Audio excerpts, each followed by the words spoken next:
coronavirus disease or COVID-19 infections. Worldwide is now at 102,180, with reported deaths succumbing to the virus complications at almost 3,500 as of Saturday. Now, based on the monitoring by the Johns Hopkins University, compiling information from various official sources, those who died from COVID-19 is at 3,491 as before noon Saturday, with those recovering from the disease at 57,389. Mainland China still has the most confirmed infections at more than 80,650, followed by South Korea with 6,767, Iran with 4,747, and Italy with 4,636. More countries also reported their first cases of COVID-19. At present, there are now 92 countries with confirmed infections, and the numbers are rising as more infections are reported daily. The World Health Organization already called the spread of the virus deeply concerning because of this. The head of the World Health Organization, Dr. Tedros Ghebreyesus, told reporters in Geneva that as cases increase, we are continuing to recommend that all countries make containment their highest priority. As cases increase, we are continuing to recommend that all countries make containment their highest priority. The only way we can beat this virus is when we stand together. And that has been the message from WHO all along. And it is, and it will be. The R&D roadmap focuses on research that can save lives now, as well as longer-term research priorities for vaccines and therapeutics. It's vital to coordinate research so that different groups around the world complement each other, so WHO can give better advice and countries can take evidence-based decisions that save lives. We also have to look beyond the issue of efficacy. Having an effective drug, and we hope these are effective, we also have to ensure that those who most need those drugs get them. And that is not the same as drug efficacy. We have to absolutely focus now on equity and access. We cannot have a situation where people who need the drug don't get it and people who don't need the drug do. There's a lot of false information out there. There's a lot of myths that are out there that are not only confusing, but sometimes could be damaging.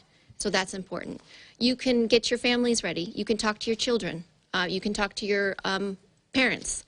You can talk to older people. If you know if you have neighbors that don't live with other people, talk to them. Find out what do they need to know. What are their fears?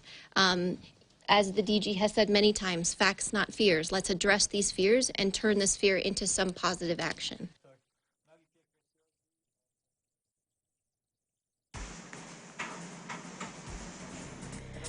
Meanwhile, 21 are confirmed positive for the new coronavirus. Vice President Mike said on Friday on the cruise ship. Pence said the ship will be brought to a non-commercial dock this weekend and all 3,533 passengers and crew will be tested. Take a look. In the wake of these findings today, we've been working through the day with Governor Newsom and his administration through their unified command efforts in California, CDC and HHS, and we have developed a plan which will be implemented this weekend to bring the ship into a non-commercial port. All passengers and crew will be tested for the coronavirus. Those that need to be quarantined will be quarantined. Those that require additional medical attention will receive it. But we will be testing everyone on the ship. We will be quarantining as necessary. But with regard to the 1,100-member crew, we anticipate that they will be quarantined on the ship, will not need to disembark. These commercial labs. And the good news is it didn't get too widely reported, but both LabCorp and Quest, two of the largest commercial labs in the country, just announced that by Monday they will have tests available for distribution and sale across the country. We have prioritized areas of the country where we have community transmission. And the recommendation of our experts is we've been focusing tests in California and in Washington State. I've had those conversations with both of those governors, and we'll continue to do that even as we work to build a wider availability. The Grand Princess has been stranded off San Francisco since Wednesday when it was supposed to dock. After it emerged that 2 people who had been on the ship during its previous voyage had contracted the virus. 1 later died. Vice President Pence said he believes the numbers of those infected was high among the crew as they had likely been exposed during the 2 previous outings. Earlier on Friday, President Trump signed an emergency $8.3 billion spending bill to fight the outbreak and visited the headquarters of the Centers for Disease Control and Prevention in Atlanta. Now, during a visit to the CDC, President Trump sought to play down the risk from the virus and said he would not be inclined to cancel events and travel, except to infected areas. President Trump said he would prefer not to let the 3,533 people on board a cruise ship held off the coast of California disembark onto American soil, even if they were placed into quarantine, in part because it would inflate the number of American infections and make the situation look worse. But he added that he had backed down from that position and authorized federal health officials to decide the matter as they saw fit. Take a look. In this big, vast land of ours, this great country of ours, we have 240 cases. Most of those people are going to be fine. A vast majority are going to be fine.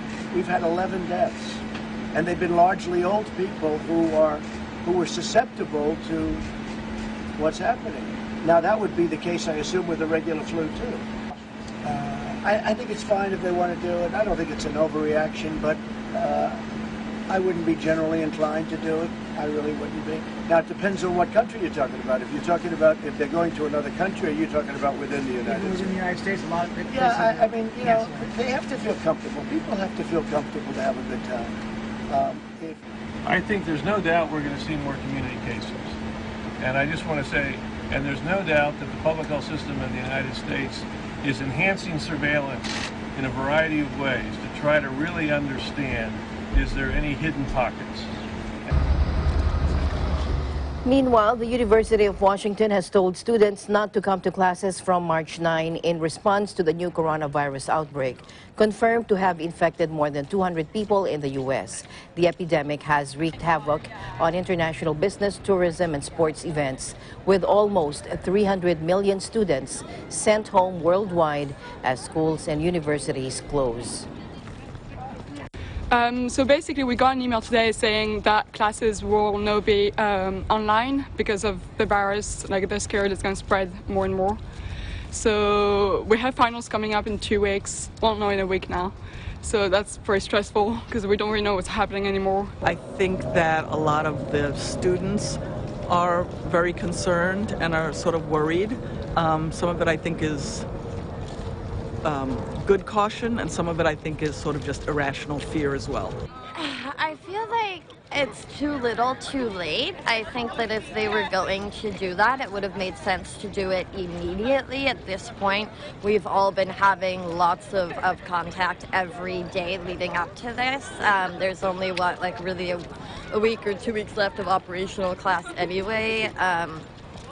I feel like we've definitely infected each other at this point. I think it's a smart decision we should be made a really long time ago, because I'm a Chinese and my family and friends are all in China right now, so I think I probably know about the situation or how bad the virus is better than somebody else in the States. So I know that how fast it can transfer, or it can also kill a lot of people. Meanwhile, in King County, Washington, they declared a state of emergency there after it revealed it had more than a dozen confirmed cases of the virus, which resulted in some deaths in the county. Our EBC correspondent in Seattle, Michael Hudson, reports. Recently, the first documented case of the COVID-19, or the novel coronavirus, arrived in the U.S. here in Washington state. Over the weekend, the first coronavirus-related death occurred here as well. Here behind me at the Evergreen Health Medical Center, we've just learned a second person has also passed due to the complications related to the virus. The person who died was a patient at Evergreen Hospital who had underlying health conditions. It was a male in his 50s. He was not a resident of the long-term care facility. Since then, cases have spread throughout the U.S., and now the first death related to the virus has occurred at Evergreen Hospital over the weekend. The man who died was in his 50s and is said to have no history of travel. The source is believed to have been community spread. Also over the weekend, a second coronavirus-related death occurred as well. This man was in his 70s and is stated to have had underlying health conditions upon arriving at the hospital. The patient who arrived was taken from Life Care Center, a skilled nursing care facility in Kirkland. As of now, 7 people are being monitored and under close watch for the novel coronavirus. In addition, we're aware of a number of individuals associated with the long-term care facility who are reportedly ill with respiratory symptoms or pneumonia, and we're in the process of investigating this situation as an outbreak. With the virus now so close, home residents are giving their take on what's happening. I'm not gonna lie, it does make me feel a little bit uneasy, knowing that it is here in King County, and we are very close to where that incident had happened. So there is a little cause for concern on my part, and I'm sure a lot of people definitely feel it as well. Representatives from the University of Washington, partnered with the Fred Hutchinson Cancer Research Center, have informed they have evidence that the virus may have been circulating in the area for up to 6 weeks undetected, which means there could be hundreds of undiagnosed cases. As of today, there are now 12 confirmed cases here in Washington. We've just learned within the past hour. So the count is up to 6 deaths now related to the virus. As many as 50 patients with symptoms here at the Kirkland Care Center here are being tested for the virus as well. King County, as of today, is now under a state of emergency. Reporting from Kirkland, Washington, I'm Michael Hudson, and I'm 1 with 25. Thank you, Michael Hudson, reporting there from Seattle. And staying in the U.S., Florida health authorities confirmed on Friday 2 deaths from the new coronavirus, the first U.S. fatalities outside the West Coast states of Washington and California. Now, both had traveled abroad, Florida Department of Health said in a statement, announcing the 2 deaths and a total of 12 confirmed COVID-19 cases in the southeast state. They brought the U.S. death toll to 16, including 14 reported earlier, according to a tally by Johns Hopkins University Coronavirus Research Center. More than 200 people have contracted the virus in the United States. The Florida deaths were the first coronavirus fatalities on the East Coast. Meanwhile, the Department of Health on Saturday confirmed the 6th case of the novel 2019 coronavirus disease, or COVID-19, in the country. The wife of the 5th COVID-19 case, who has no previous travel history outside the country, and confirmed that there is now a local transmission of the disease. In a press briefing, the 6th case was identified as the 59-year-old wife of the 62-year-old Filipino who frequented a Muslim prayer hall in Green Hills, San Juan City. The 5th case is the first case of local transmission in the country, announced Health Secretary Francisco Duque III on Saturday. The DOH chief also raised the COVID-19 alert in the country to Code Red Sublevel 1.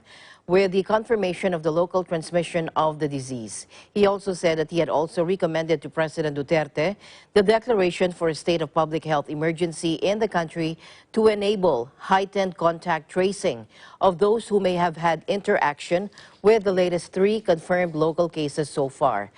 Duque said that the action of raising the COVID-19 alert to Code Red Sublevel 1 is a preemptive call to alert all concerned, including national and local governments and public and private health care providers, for a possible increase in suspected and confirmed cases of COVID-19. Now, the 4th case is a 48-year-old male Filipino with travel history to Japan. Duque also confirmed that this is the employee of Deloitte Philippines, based in Bonifacio Global City in Taguig City. Upon further inquiry, the DOH also found out that this employee also continued to work for 1 day even as he presented cough symptoms. He reportedly conducted a meeting at his office. The DOH chief said that the sixth case, the wife of the fifth patient, is already admitted at the Research Institute for Tropical Medicine, or RITM, on March 5, along with 2 other confirmed cases. The sixth confirmed case is a 59-year-old female who presented with cough and was admitted at the Research Institute of Tropical Medicine, or RITM, on March 5. The patient is currently in stable condition. In light of the confirmation of localized transmission in the country, and in anticipation of possible sustained community transmission, DOH has raised the COVID-19 alert system to Code Red Sub-Level 1.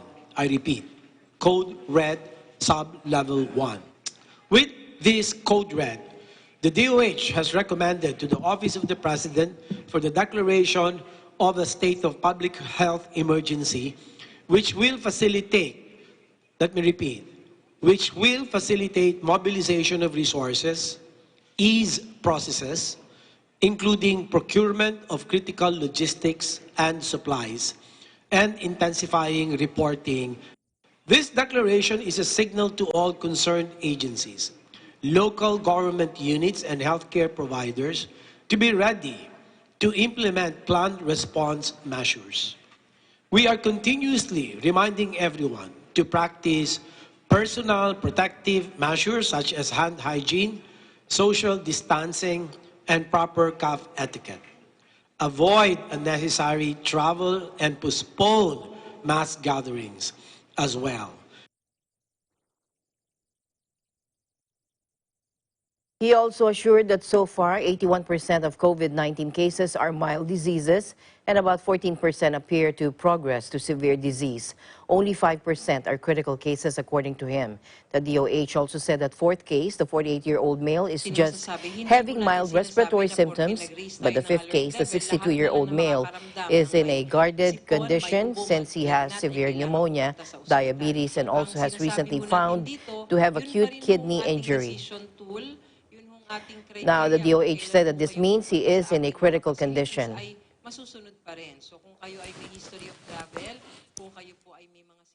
And we need to identify who could be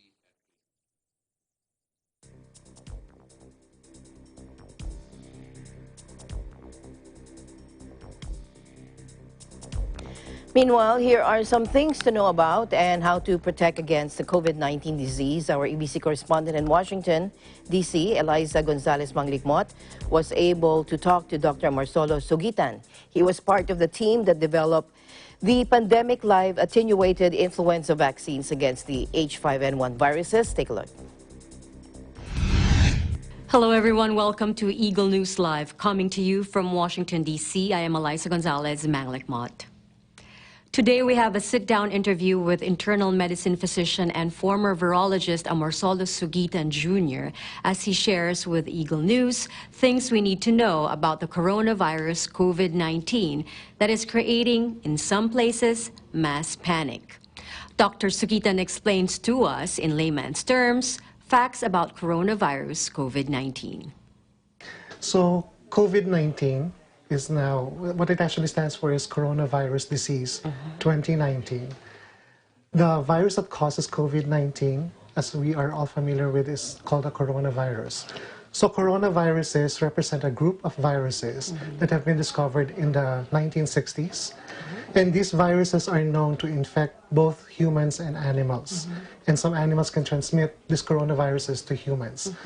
So some forms of common cold are caused by coronaviruses. So we know of at least 4 of these coronaviruses that are causing the common cold. But it has garnered special attention. Probably you are familiar with the SARS coronavirus epidemic that occurred in about, 2003. It is just like any respiratory virus. Okay, you always have to have good hand washing precautions. So make sure that your hands are clean. Make sure that if you have not washed your hands, do not touch your face, do not touch your eyes, your mouth, or your nose. Avoid people who might be sick, or if you are the sick one, take extra precaution not to spread it by wearing a mask, for example, so that you can contain whatever it is and confine it. Okay, isolate yourself if you can. And you can always go and disinfect the surfaces that are typically used in your home. Probably right now, the phones, your phone, because your phone can just be placed on a surface that is not clean, and then when you're taking a call, you might answer it and it's actually near your mouth, near, touching your cheek. But it's usually the elderly, just like in the flu. Most of the people who are typically affected severely are infants, the elderly, and people with chronic conditions. People who have asthma, people who have chronic obstructive pulmonary disease, people who have heart condition, people who actually their immune system is compromised, probably if they're having chemotherapy because they might have cancer, or if they have diabetes. So all of these are risk factors for them to come down. If they do get infected by something like this, then it will take them a little bit longer, or if they have the symptoms, it will be typically more severe because of these other factors that they have. But if you, so I know that there has been some, what is it, panic buying of masks nowadays. So what the guidelines currently recommend is that only those who are infected really should be the ones wearing the mask. Because if you cough, if you sneeze, you're releasing thousands of droplets of secretions that might contain the virus. So it's not really to protect themselves, but to be able to be, containment of this particular secretion so that they cannot spread it to others. If you're relatively healthy, you wear a mask. What studies are saying is that if you will have to use the mask every 20 minutes, because once your mask gets a lot of moisture, so when you're breathing out, there's moisture in there. And in 20 minutes, this kinds of moisture already affects its ability to filter out some organisms. So it's not going to be useful anyway. So only those who are infected should wear it. And for people who are healthy, just make sure that we still follow all of those precautionary measures that I mentioned a while ago. And if you have to cough or if you have to sneeze and you use a tissue, make sure that you throw the tissue straight into the trash. Or if you have to cough and there's really no tissue lying around, always use the sleeve. The WHO advises the public to take precautionary measures to protect ourselves from getting infected by COVID-19. Dr. Sugitan echoes the same. Washing with soap and water for at least 20 seconds is still the preferred way. Because if you just wash your hands vigorously, it's very effective, okay? If you have to use a sanitizer, make sure that the alcohol content is at least 60%, okay? So those will work towards decreasing the number of infectious particles on your hands.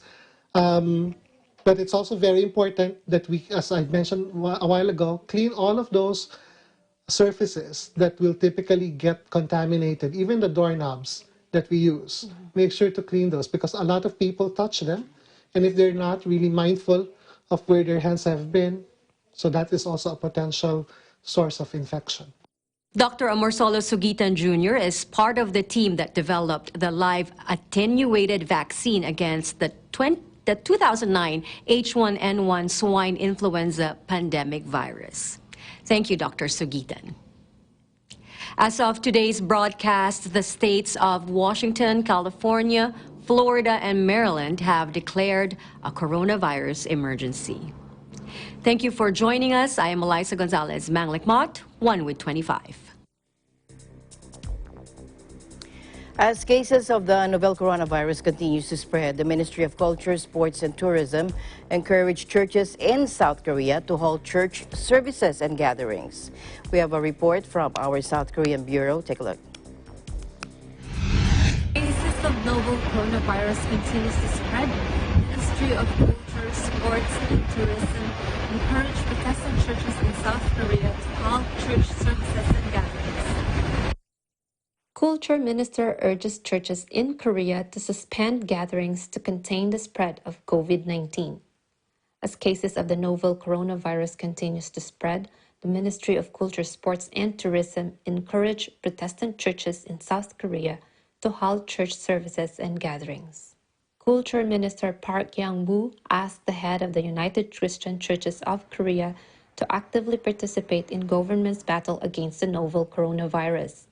As he visited the central office of the organization on Tuesday in Jongno Central, Seoul, he emphasized that now was a crucial moment in the effort to stem the spread of COVID-19. Since majority of the coronavirus cases are linked to mass infections, many Korean churches are following the government's recommendation and have already canceled services, resorting to church services online. Religious groups like Catholic churches and Buddhist groups had decided to cancel their gatherings. On Friday, the culture minister advised religious groups in an official statement to refrain from any worship services and gatherings. The biggest Christian church in South Korea, the Uido Full Gospel Church in Seoul, with more than 560,000 followers, decided to suspend church gatherings.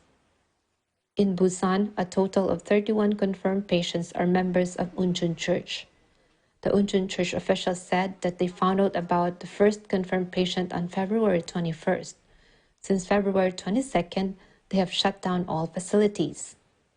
In a statement, the church added that they are actively cooperating with the government to overcome the situation. In Suwon, Gyeonggi Province, 7 members of Sengmyeong-sam Church have been confirmed as COVID-19 patients. As of Wednesday morning, the outbreak was linked to a follower who participated in the Sunday service on February 23rd with 140 attendees and elementary school-age Sunday service with 20 student participants. According to Suwon Mayor Yom Tae-yong, everyone related to Sengmyeong-sam Church would be tested for the novel coronavirus. In addition, 3 confirmed patients who are members of the Yangrim Church in Gwangju were also added to the number of cases. The said church has around 500 followers. 2 of the infected patients joined the church service on Sunday, March 1st. Ron Anurpio, ABC correspondent, South Korea, and I am Wani Tong. Meanwhile, 2 South Korean apartment buildings heavily occupied by members of a sect linked to most of the country's coronavirus cases have been quarantined after dozens of residents tested positive for the disease, according to an official.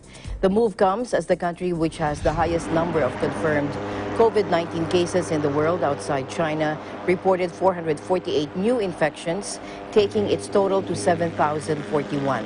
Another 2 deaths were reported by the Korea Centers for Disease Control and Prevention, bringing the toll to 44. The apartment complex in Daegu, the country's 4th largest city and epicenter of the outbreak, was placed under lockdown after 46 residents were confirmed to have the virus, according to Mayor Kwon Young-jin. More than 140 people live in the 2 buildings, including 94 members of the Shinjeonji Church, which is often accused of being a cult and is linked to most of South Korea's infections. It is the first residential community to be isolated over the outbreak, Kwon said. The property is owned by the city government and only single women aged 35 or under can apply to live there. Over 5,000 cases have now been confirmed in Daegu, where the outbreak among Shinjeonji members began with a 61-year-old woman who developed symptoms on February 10 and attended at least 4 worship services in the city. Meanwhile, a Thai man has died from complications doctors say were due to the deadly coronavirus, though health officials were reluctant to conclusively confirm the cause of his death. We have more details from our EBC correspondent there, Cristel Parera. The coronavirus continues to spread around the globe, and here in Thailand, our country has recorded its first coronavirus death. The 35-year-old retail worker had dengue fever and the new disease known as COVID-19.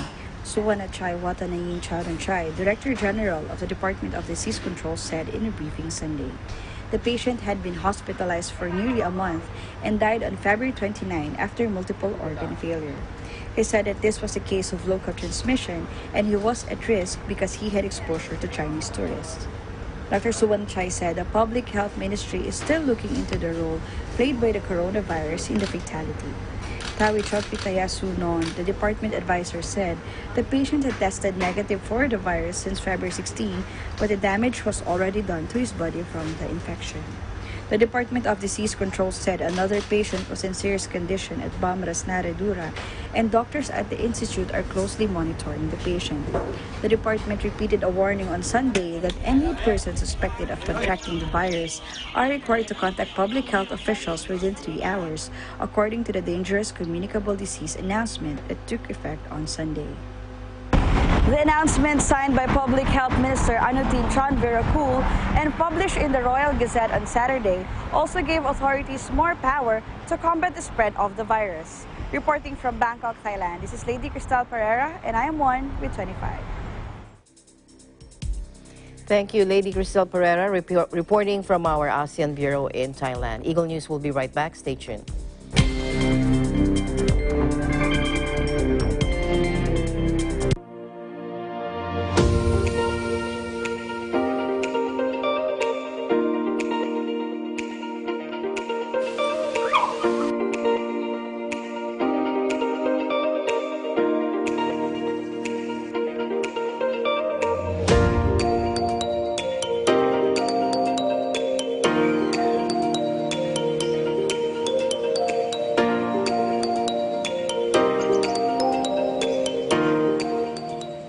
When visiting the Philippines, Manila or Quezon City is a popular destination.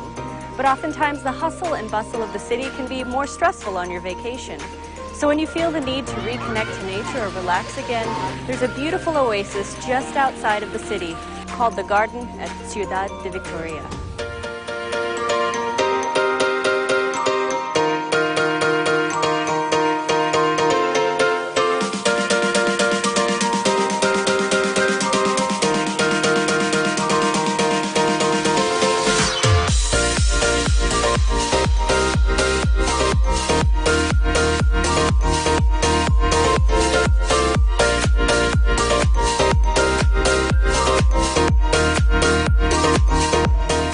Some of the species that you can see here include hydrangea, snapdragon, and stargazers. They're truly beautiful.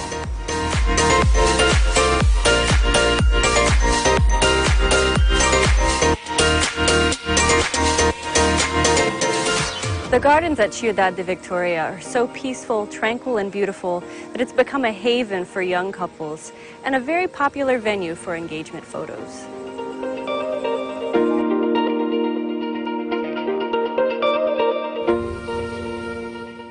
The next time you want an escape from the big city, the garden at Ciudad de Victoria is a wonderful place to visit.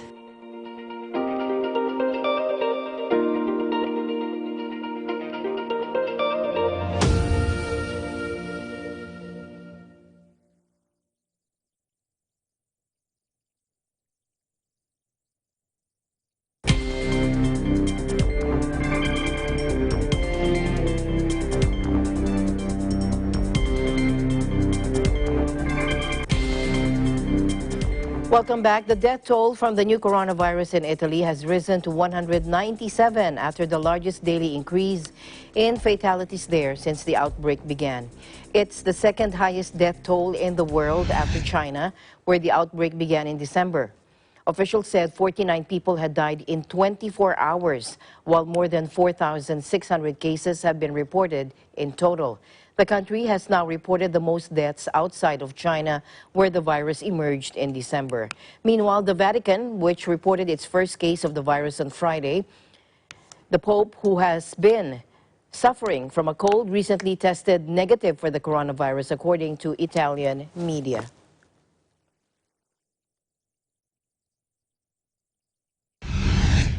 And the French Health Ministry said Friday that the number of cases of coronavirus infection had jumped by a further 154 to 577, with 2 more deaths bringing the total toll to 9. Those who died in France so far have been old with pre-existing conditions. President Emmanuel Macron said that the situation was likely to last several weeks and that people should show the spirit of responsibility without giving in to panic. The health ministry said its priority was to slow the spread of the virus to limit the effects for the population when the peak of the virus is reached.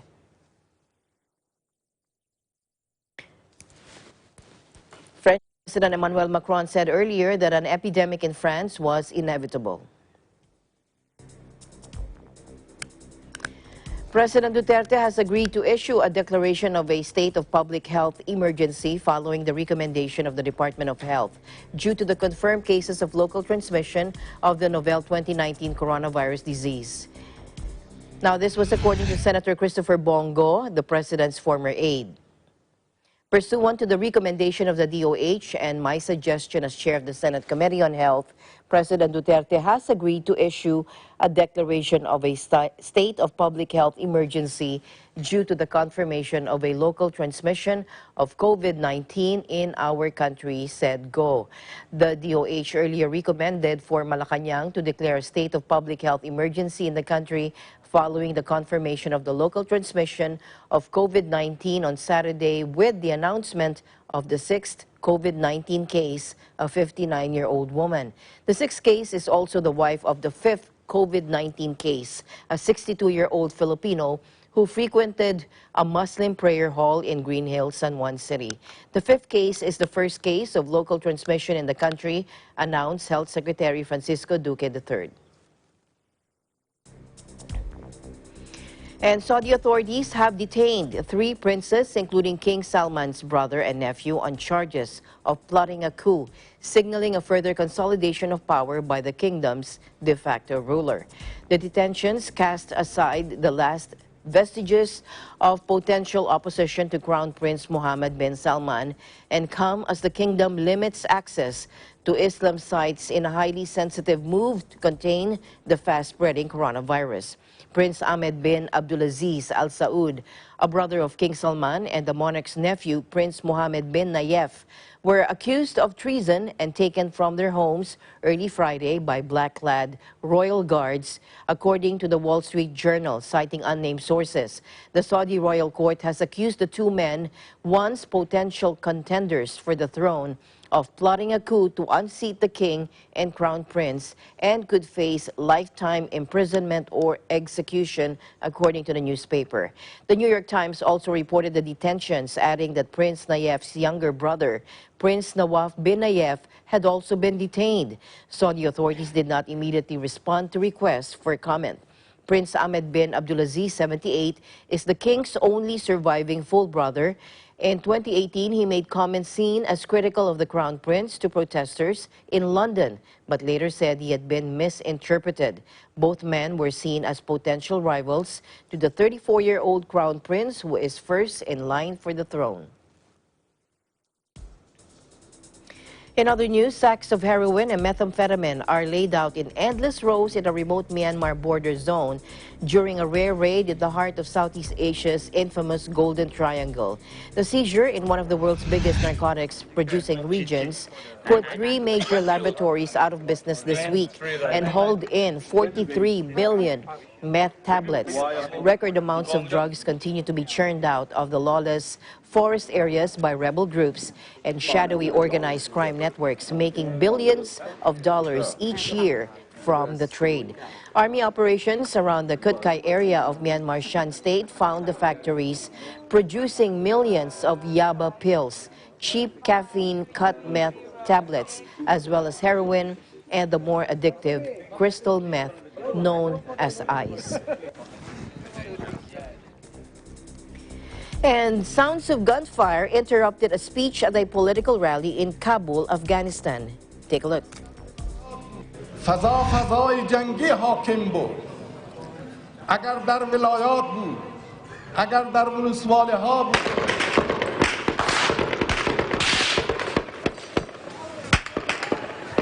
These 27 people were killed in the attack in the Afghan capital on Friday, the deadliest assault in the country since the U.S. signed the withdrawal deal with the Taliban at the end of February.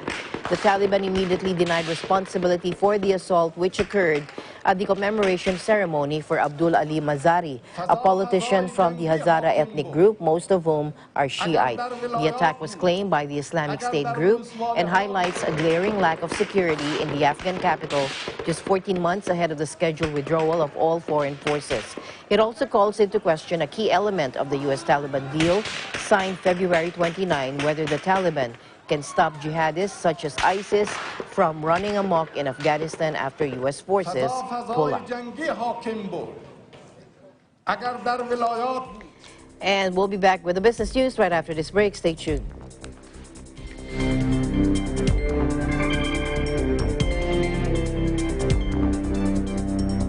Mula noon hanggang ngayon, gabay natin ang MTRCB ratings sa matalino at responsableng panonood.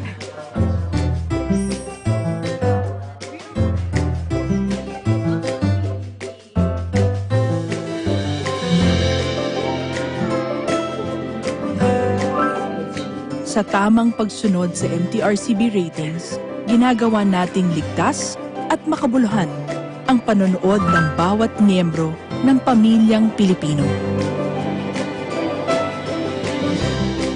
Lumipas man ang panahon, hanggang may pamilyang Pilipino, andyan ang MTRCB.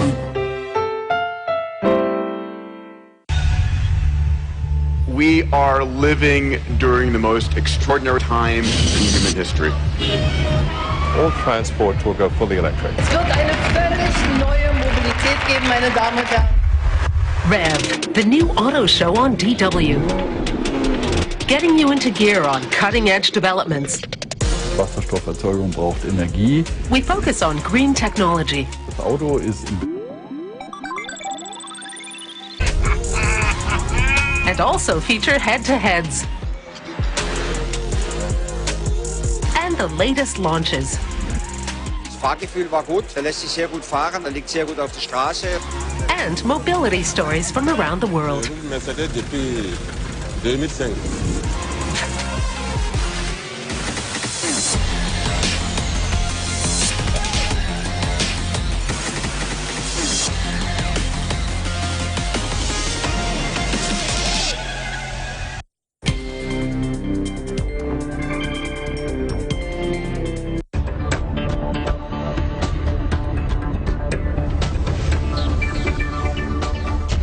I'm Jeffrey Angeles. Wall Street stocks suffered another bruising session on Friday as investors are panicking over the expected damage of the coronavirus to global economic growth. Peter Tuchman, a stock trader on the floor of the New York Stock Exchange, thinks there will be more anxiety before the markets settle down. Watch this. What we've clearly seen here is a number of weeks of selling. There's definitely panic within the financial community to a certain extent because stocks are trading at a discount of 20, 30, 40%. And we have to realize that 12 trading days ago, or 14, we were at a record high. So big trees fall hard, you know what I mean? A market that the moves are fast and furious, right? Are they reflecting some panic and anxiety? No question about it. Will it eventually settle down? Yes. When we are given all the information. The market can adapt to anything as long as there's clarity, transparency, and honesty, and I don't think we're getting that, or not. I don't particularly think we're getting a strong, honest confidence coming out of our administration here because we've got mixed messages. Our president seems to think that if you make believe this isn't real, it will go away. He thinks when the sun comes out, the virus will be gone. I don't think that's a fact. Historically, epidemics, pandemics, do not last forever. They could be 1 quarter or 2 quarters. The reaction is an overreaction. It can be fast and furious, but it doesn't last. So if you're a long-term investor, I would hang in there and see how it turns out. You know, so I think the story will evolve into a more anxious story before it gets better. While governments and central banks have unleashed or are prepared to roll out stimulus measures, the rapid spread of the disease and rising death toll are putting a strain on economies and stoking concerns of a worldwide recession. The U.S. Federal Reserve sprang a surprise half-point interest rate cut on Tuesday in an attempt to stem devastating fallout. As coronavirus continues its rapid spread, more than 100,000 people in 92 countries and territories have now been infected. Investors are fleeing risk assets such as stocks for financial havens.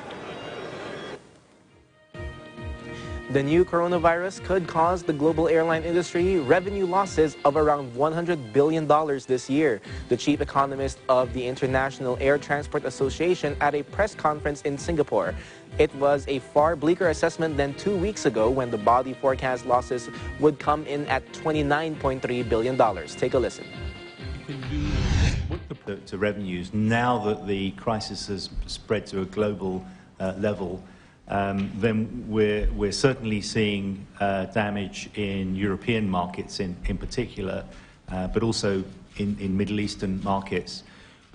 One scenario where there's very limited spread could see revenue losses of more than 60 billion, but we could see something in excess of 100 billion should this spread be wider. And 3, we are going to see a much bigger hit, more damage to Asia-Pacific Airlines. So we're expecting a loss of something like 13% of passenger numbers in 2020, which in financial terms means a loss of something like $28 billion, which is a very large proportion of revenues for Asia-Pacific. So this is a very serious cash flow shock to the Asia-Pacific Airlines. But we're seeing similar declines. The airlines are reporting similar declines in forward bookings for the Italian market to what we've seen in China. So we are seeing this serious decline in bookings and revenues outside of Asia-Pacific now that this has spread more widely. Confidence effect. So even in that more limited case, we're expecting to see losses in excess of $60 billion in revenues for the industry, which is around about 11% of global passenger revenues. So again, that's a serious shock. It's double what we had been expecting for just the Asia-Pacific region, as now this situation affects airlines globally. We see all of the countries with cases of more than 10 develop in a much more serious way along the lines that we've seen happening in China, in which case we could see the effect on revenues exceed 100 billion, around about 19% of global passenger revenues. This would be a revenue shock equivalent to what was seen in the global financial crisis. So, in a new assessment of the impact, the International Air Transport Association, or IATA, estimated revenue losses to airlines' passenger business of between $63 billion and $113 billion in 2020, potentially as grave as the 2008 financial crisis. The bleak forecast came as British carrier Flybe collapsed into bankruptcy and as more carriers lowered forecasts while they ground planes and cancel flights. The wide range in the IATA projection reflects uncertainty on whether the virus will continue to spread to new markets, with broader outbreak cutting worldwide passenger revenues by 19%. A plunge in oil prices caused by the virus could cut airlines' fuel costs by up to $28 billion this year, which would provide some relief but would not have a significant impact, the body added. Carriers are grounding more planes, not only to the most affected regions, but as trade shows are canceled and many consumers avoid international travel entirely.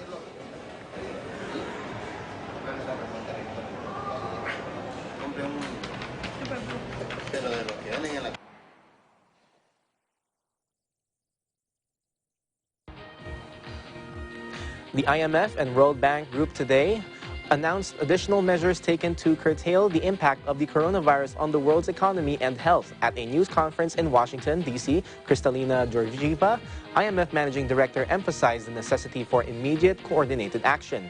The IMF and World Bank have announced the immediate availability of over $60 billion in resources to member states. For its part, the IMF has $10 billion on hand to help low-income countries, with an additional $40 billion for others. Watch this.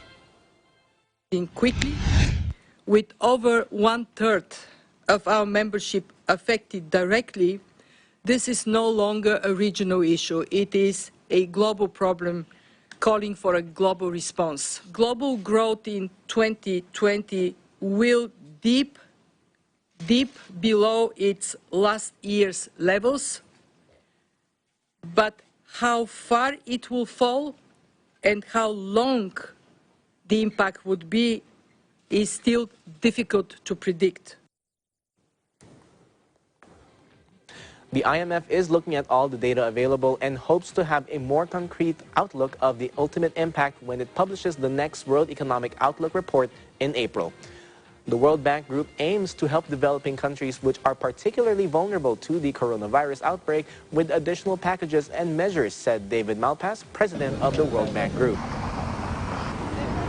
It's a $12 billion package, of which $6 billion is IBRD and IDA, and that enables and allows special protection for poorer countries.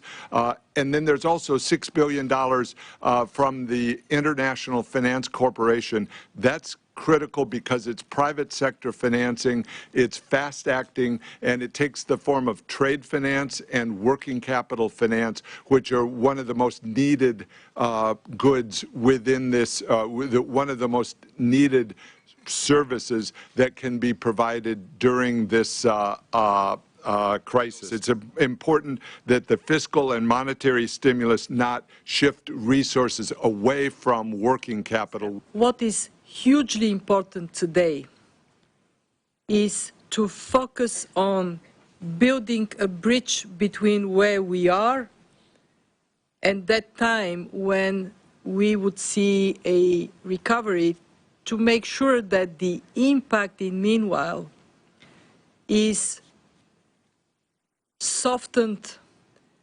first and foremost on people, and also, of course, on businesses and the economy.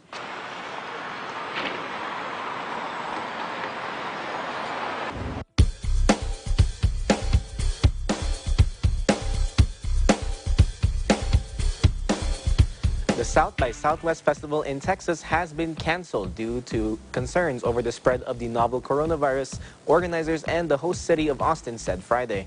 The decision comes as coronavirus concerns grow stateside and pressure ramps up over whether to cancel entertainment and sporting events that draw large crowds.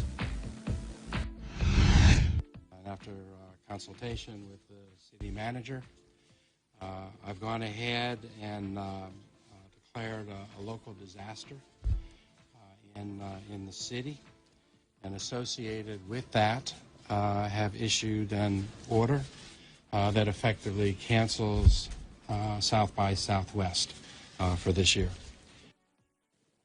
In a statement on the SXSW website, organizers said they would comply with the city's directions.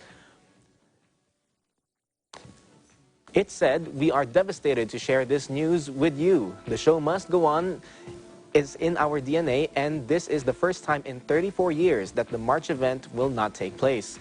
The Music, Tech, and Film Festival was slated to take place March 13 to 22, although Netflix, Apple, and Amazon had already pulled out. More than 400,000 people attended the 2019 edition of SXSW, which was headquartered in the Texas Capitol's Convention Center, but hosted many events spread throughout the city. Texas has so far recorded a handful of novel coronavirus cases, and there have been more than 200 confirmed cases in the United States.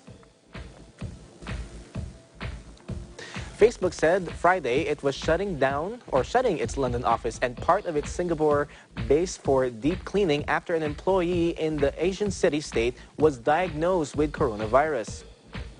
A staff member working at the U.S. technology giant's Marina One office in Singapore was on Friday diagnosed with COVID-19. The infected employee had also visited Facebook's London offices between February 24 and February 26. The company said it was getting in touch with the individuals who had direct contact with the person infected and had asked them to self-isolate and monitor for any potential symptoms. Facebook has already closed its Shanghai office until further notice, while employees in Italy and South Korea have been encouraged to work from home.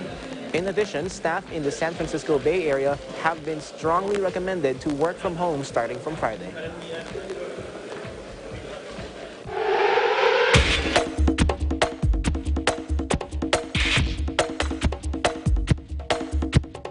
NBA has reportedly told teams to look into strategies on how to play games without fans in the arena amid concerns over the new coronavirus outbreak. Basketball superstar LeBron James said Friday he won't play if his Los Angeles Lakers have to hold games behind closed doors due to the coronavirus outbreak. As fears grow over the spread of the virus and sports leagues formulate contingency plans, the NBA on Friday sent a memo to its teams telling them to start developing plans on how to play games with only essential staff in attendance should that be deemed necessary. American sports broadcaster ESPN reported.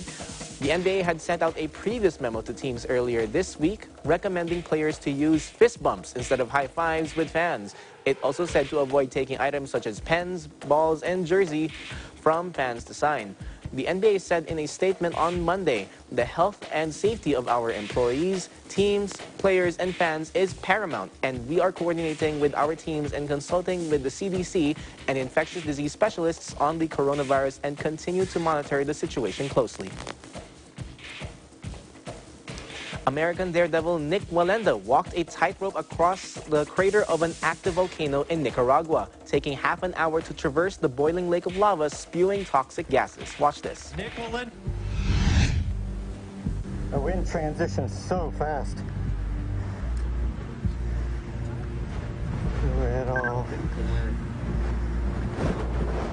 There's a very strong draft right there.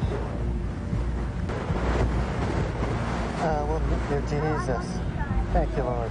When you see him lean like that, Sage, you know he's getting belted by the wind right now. God. He's right there in the middle. You can hear it gusting, and he's stopping. He said,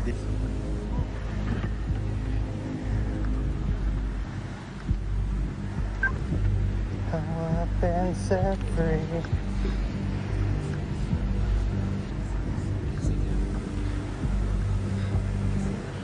Masaya, 635 meters or 2,083 feet high and 20 kilometers or 12 miles from Managua, is one of only 8 volcanoes in the world with an active lava lake.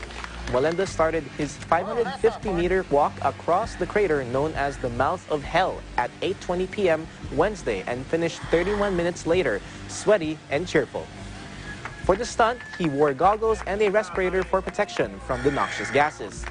Wallenda, who is the 7th generation of the famed Great Wallenda's family of stunt, daredevils, and circus for performers, said gusts of wind caused him to lose his balance a little while the gases affected his eyes despite the goggles. Wallenda, who was previously walked a higher wire across Niagara Falls and made a blindfold crossing between 2 towers in Chicago, said it was the longest and most dangerous high wire walk of his life. But unlike those stunts, he had a safety harness for the volcano crossing, which was broadcast for ABC's Volcano Live special and a local TV channel. The feat was captured by 17 cameras and 4 drones.